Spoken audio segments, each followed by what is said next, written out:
Friends, എല്ലാവർക്കും സ്മിതാസ് cooking വേൾഡിലേക്ക് സ്വാഗതം. ഇന്ന് ഉണ്ടാക്കുന്നത് പെരുന്നാൾ സ്പെഷ്യൽ കുസ്ക റൈസ് ആണ്. എന്നാൽ നമുക്ക് കുസ്ക റൈസ് ഉണ്ടാക്കാൻ തുടങ്ങാം. ഇതിന് വേണ്ടിയിട്ട് ഒരു പാനിലേക്ക് കുറച്ച് നെയ്യ് ഇട്ട് കൊടുക്കാം. ഇതിന് പകരമായിട്ട് ഓയിൽ വേണമെങ്കിലും ചേർക്കാം കേട്ടോ. ഞാനിപ്പോൾ നെയ്യാണ് എടുത്തിട്ടുള്ളത്. നെയ്യിലേക്ക് ചെറിയൊരു കഷ്ണം പട്ട, ഗ്രാമ്പൂ, ഏലക്കായ, സവാള ചേർത്ത് കൊടുക്കാം. 2 സവാളയാണ് എടുത്തിട്ടുള്ളത്.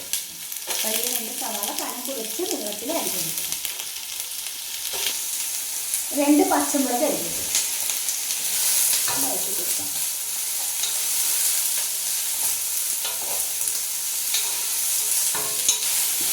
സവാള ചെറുതായിട്ടൊന്ന് വാടി വരുന്ന സമയത്ത് 1 teaspoon garlic paste, 1 teaspoon ginger paste,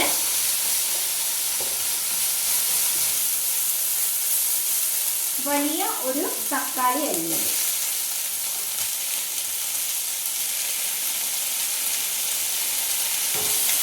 തക്കാളി സോഫ്റ്റായി വരുന്നത് വരെ ഇളക്കി കൊടുക്കാം. ചാനൽ ആദ്യമായിട്ടാണ് നമുക്ക് സബ്സ്ക്രൈബ് ചെയ്യാൻ നോക്കട്ടെ. പൊടികളെല്ലാം ചേർത്ത് കൊടുക്കാം. 3/4 ടീസ്പൂൺ മഞ്ഞൾപ്പൊടി, 1 ടീസ്പൂൺ മുളക് പൊടി, 1/2 ടീസ്പൂൺ മല്ലിപ്പൊടി, ആവശ്യത്തിനുള്ള ഉപ്പ് കൂടി ചേർത്ത് മിക്സ് ചെയ്ത് കൊടുക്കാം.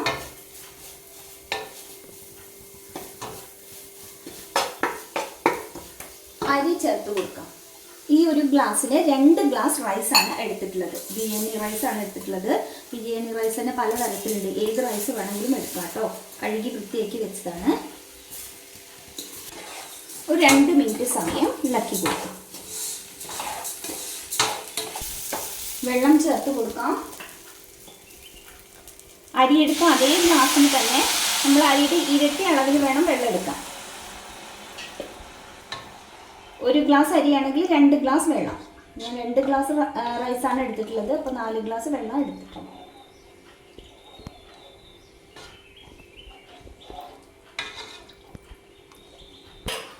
മല്ലിയില, പുതിനയില,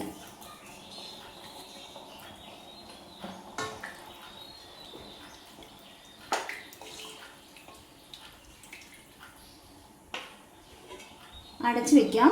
ലോ ഫ്ലെയിമിൽ വെച്ചിട്ട് വേവിച്ചെടുക്കാം. തുറന്ന് നോക്കാം.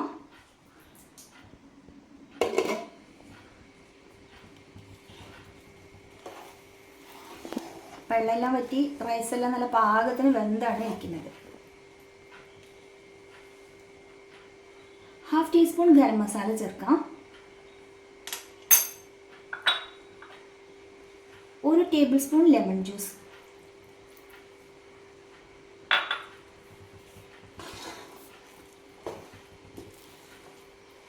സാവധാനം വേണം മിക്സ് ചെയ്തെടുക്കാനേ.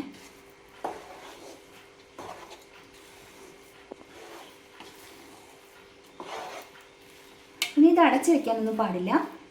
ഒരു 5 മിനിറ്റ് സമയം നമുക്കിങ്ങനെ റെസ്റ്റ് ചെയ്യാൻ വെക്കാം. ഏറ്റവും ലോ ഫ്ലെയിമിൽ വേണം വെക്കാൻ. സിമ്പിളായിട്ട് ചെയ്യാൻ പറ്റിയൊരു റൈസാണിത്. നല്ല ചിക്കൻ കറിയുടെ കൂടെ ഒന്ന് സെർവ് ചെയ്തോളൂ. വീഡിയോ ഇഷ്ടമായി ലൈക്ക് ചെയ്യാനും ഷെയർ ചെയ്യാനും കമൻറ്റ് ചെയ്യാനും ഒന്നും മറക്കരുത്. Thank you.